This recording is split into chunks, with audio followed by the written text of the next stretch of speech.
The Billionaire's Secret, the radical, life-changing power of living below your means. The $31,500 question. It amuses people. I understand why. I am, by any conventional measure, one of the wealthiest individuals on the planet. My net worth fluctuates, but as I write this, it hovers around $140 billion. Yet I wake up each morning in the same house I purchased in 1958 for $31,500. It's not a sprawling estate, it's not a guarded compound, it's a comfortable 5-bedroom home in a pleasant neighborhood in Omaha, Nebraska. For over 6 decades, people have found this utterly baffling.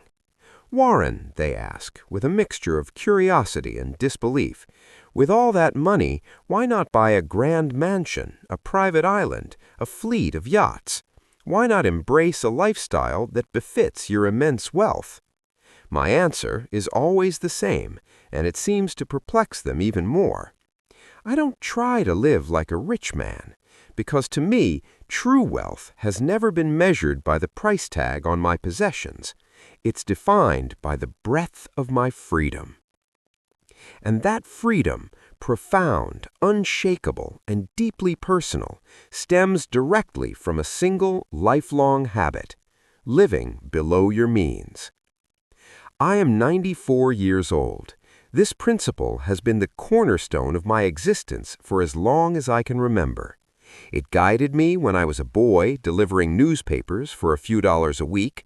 It steered me as a young man starting an investment partnership with little more than a good idea, and it sustains me today.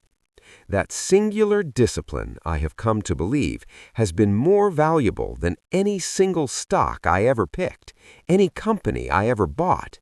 It is the engine that made everything else possible. Today, I want to delve into this very topic, not the intricacies of balance sheets or market valuations, but the foundational human behavior that underpins all lasting success, the extraordinary power of living below your means. It is a deceptively simple concept, yet within it lies everything that truly matters about money, security, and a life well lived. Part 1. The core principle. What does it actually mean? Let's begin by stripping away any mystery. What does living below your means actually entail? In its purest, most mathematical form, it means this: your expenditures are consistently less than your income. That's the entire equation. If you earn $50,000 annually, you might spend $40,000, or $35,000, or $30,000. If you earn $500,000, you might spend $300,000. The numbers scale, but the principle is immutable. You spend less than what comes in. Sounds simple, doesn't it? It is simple, but here is the catch that defines most people's financial lives.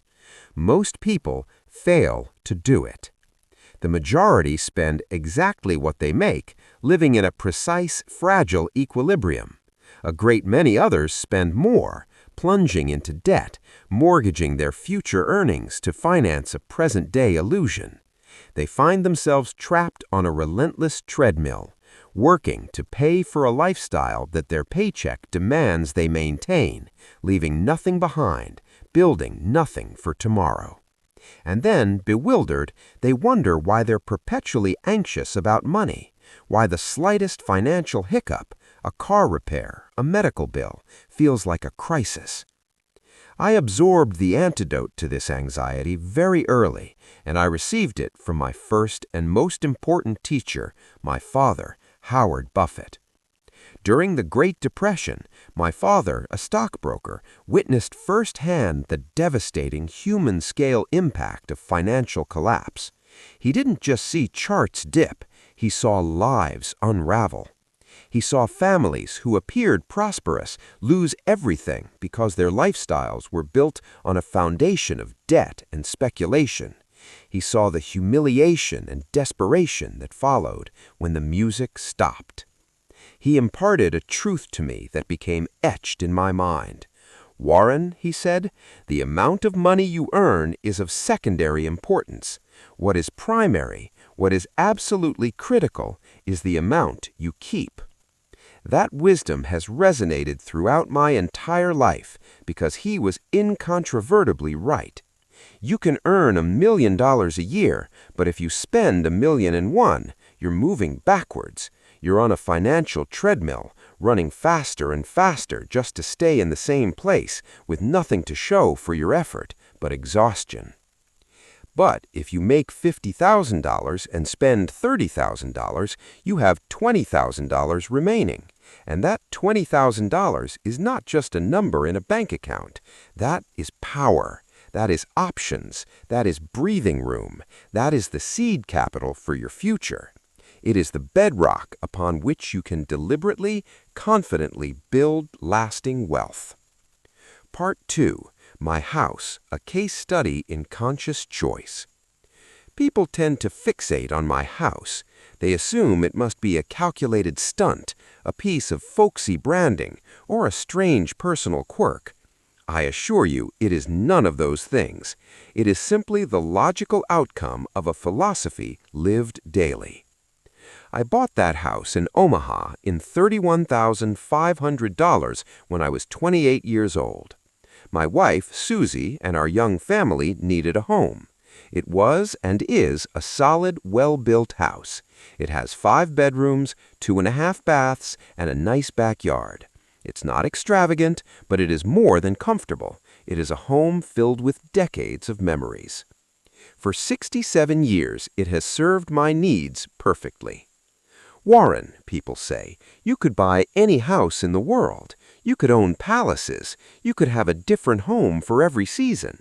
And they are correct. I have the financial capacity to do that. But then I ask a simple question. Why would I? What tangible benefit would a 20,000 square foot mansion confer on me? More empty rooms to walk past? Significantly higher property taxes, utility bills, and maintenance costs? A staff of gardeners, cleaners, and security personnel to manage? That doesn't sound like freedom to me. That sounds like complexity. That sounds like a liability disguised as an asset. Every single dollar diverted to an inflated lifestyle is a dollar that is prevented from going to work for you. This is the critical, often missed opportunity cost. Let's do the math, not to brag, but to illustrate a point of almost incomprehensible power. Had I chosen in 1958 to buy a statement home for, say, $1 million instead of my $31,500 one, I would have allocated an extra $968,500 to real estate. That money would have been tied up in walls and roofing. It would not have been available for investment. Now, consider what that $968,500 could have done if invested in productive assets over those 67 years, earning a conservative average annual return of, say, 10%.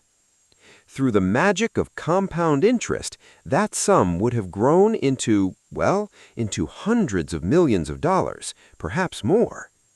So each time I chose not to upgrade my lifestyle, to keep my old car, to avoid the luxury vacation, to stay in my familiar home, I was not engaging in an act of deprivation. I was making a deliberate, conscious choice.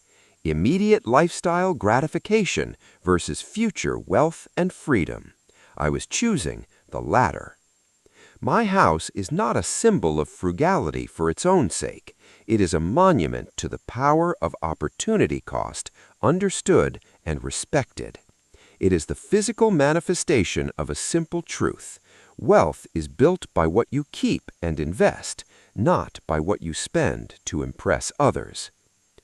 Part 3. Freedom, the ultimate dividend. I invariably frame this entire discussion not in terms of riches, but in terms of freedom, because that is the real product that money can manufacture. The logic chain is elegant and powerful. The less you are compelled to spend, the less you are required to earn. The less you are required to earn, the greater your freedom of choice. Let's make this concrete. Imagine two individuals. Person A has a lifestyle that demands $100,000 a year to sustain. The mortgage on a large house in an expensive neighborhood, lease payments on 2 luxury cars, private school tuition, country club memberships, and frequent high-end vacations. To maintain this life, Person A absolutely must have a job or investments that generate at least $100,000 annually, reliably, and in perpetuity. What does this mean for Person A's freedom? It is severely restricted. They cannot afford to take a risk on a startup they believe in. They cannot say no to a toxic client or a miserable boss because they need the income. Part 6. Distinguishing the truly wealthy from the merely lavish. This brings me to a crucial distinction that society often gets wrong: the difference between being truly wealthy and merely appearing rich. Our culture celebrates visible consumption. The people gracing magazine covers, the ones with the super yachts, the private jets, the sprawling estates, are held up as the epitome of financial success. But here's the uncomfortable truth. Many of these individuals are not truly wealthy in the enduring sense. They are high earners spending capital as fast as or faster than it comes in. They are consumers on a grand scale. They appear rich, but they often have surprisingly fragile balance sheets. If their income stopped, their lifestyle would collapse. The genuinely wealthy, the people who hold substantial, lasting capital, are often invisible. You pass them on the street. They drive a Toyota Camry or a Ford pickup. They live in the same middle-class house they've owned for 30 years. They wear simple clothes. You wouldn't pick them out of a crowd. Why? Because they understand the fundamental equation. They know that spending money does not make you rich. Keeping money makes you rich. Investing money makes you rich. Their satisfaction comes not from public admiration of their possessions, but from the private knowledge of their security and independence. They have internalized my father's lesson. Part 7. Needs versus wants, the foundational filter. To live below your means consistently, you must develop a clear-eyed ability to distinguish between needs and wants. This is the essential filter through which every spending decision should pass. Needs are what you require for survival and basic well-being: nutritious food, adequate shelter, rent or a modest mortgage, basic utilities, essential health care, reliable transportation to work, and fundamental clothing. These are non-negotiable, but they can be fulfilled at various price points with wisdom and restraint. Wants are everything else: the larger house and the trendier zip code, the luxury car with the premium badge, the designer handbag, the first-class flight, the latest smartphone upgrade, the elaborate Instagram-worthy vacation. Let me be clear, wants are not evil. There's nothing wrong with desiring beautiful things or enjoyable experiences. Life is to be enjoyed. The problem arises when we unconsciously or dishonestly recategorize our wants as needs.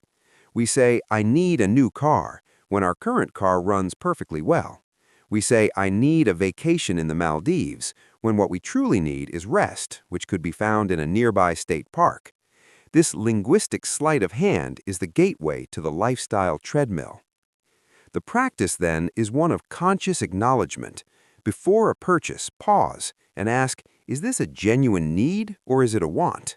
If it's a want, the next question is this want more worth to me than the future freedom this money could buy if saved and invested? This is the essence of delayed gratification, the superpower of the successful saver. It is the ability to tell yourself, "I would like that, but I do not need it now. I choose to wait." That act of choosing, repeated over a lifetime, is what constructs monumental wealth. Part 8. The psychology, hedonic adaptation, and the pursuit of happiness. There is a powerful psychological principle that underscores the wisdom of living below your means: hedonic adaptation. This is the human tendency to quickly return to a stable level of happiness after a positive or negative life change. You buy the dream car. For the first few weeks, the new car smell brings a thrill. You love the feel of the leather seats. But within a few months, it's just your car. The commute is the same, the traffic is the same, the baseline happiness level reasserts itself. You move into the mansion. Initially, the space feels luxurious, but soon it's just the house. You don't even go into the West Wing. The novelty wears off, but the property taxes, utility bills, and maintenance headaches do not. Hedonic adaptation teaches us a liberating lesson. Permanent happiness cannot be purchased through incremental upgrades to our material standard of living. The thrill is temporary, but the financial commitment is long-term. Therefore, the smartest investment in your own well-being is often to stop the escalation. Find a level of comfort that is genuinely sufficient for your happiness, a nice but not extravagant home, a reliable but not flashy car, vacations that are refreshing, not bankrupting, and then stay there. Redirect the massive capital required for continual upgrades into investments that will purchase the only thing that genuinely enhances long-term happiness, freedom from anxiety, and the liberty to spend your time as you wish. Part 9. The mortal enemy, debt. If living below your means is the cornerstone of financial freedom, then its direct antithesis is consumer debt. Debt is the declaration that you are living above your means. You are consuming today what you promised to pay for with tomorrow's labor. And debt is a merciless master. When you borrow money for a consumption item, a too expensive car, a luxury vacation, a wardrobe upgrade on a credit card, you are making a speculative bet on your future self. You are betting that future you will be willing and able to work harder and earn more to pay for present you's desires. But what if future you gets sick? What if future you loses a job? What if future you simply wants a different, lower-stress path? Too bad. The contract is signed. The payments are due. Debt strips you of options. It forces future you down a narrow path to service past you's decisions.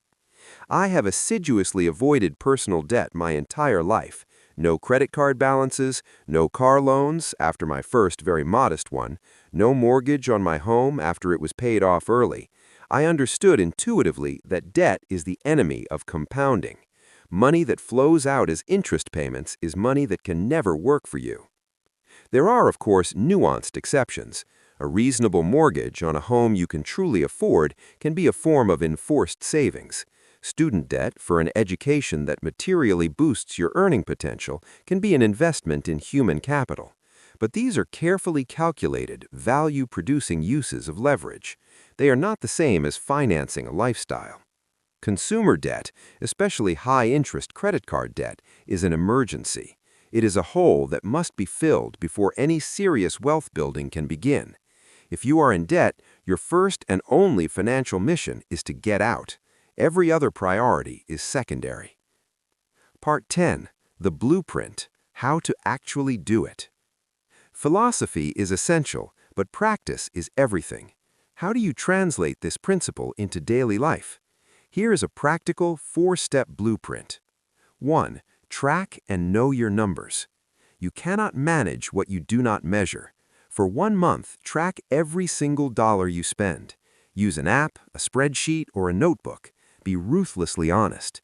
That $4 coffee, the $12 lunch, the $30 impulse buy online, record it all. At the month's end, categorize it. Most people experience a revelation, often a shock. They see the staggering latte factor, the hundreds or thousands of dollars that leak out on small, unconscious purchases. Awareness is the first non-negotiable step toward control. 2. Create a conscious budget, a freedom plan. Using your tracking data, build a simple budget. First, total your needs: housing, utilities, groceries, insurance, minimum debt payments. This is your survival baseline. Then, decide on your savings rate. This is the most important number in your financial life. Aim for 20, 30, or even 50% if you can. This is not money you are giving up. It is money you are paying to your future self for freedom. Now, follow the golden rule. Pay yourself first. The moment income hits your account, Automatically transfer your predetermined savings or investment percentage to a separate account. This act makes saving passive and automatic. What remains is what you can spend on your wants and the flexible portion of your needs. Live on that amount. Do not touch the saved portion. 3. Systematically reduce temptation. Willpower is a finite resource. Don't waste it battling constant advertising. Unsubscribe from marketing emails and retail catalogs. Avoid recreational shopping, browsing malls or online stores without a specific need. Mute or unfollow social media accounts that glorify luxury consumption. You are not depriving yourself. You are curating your environment to make the wise choice the easy choice. 4. Cultivate rich sources of low-cost joy. Wealth building is not a life of grim austerity.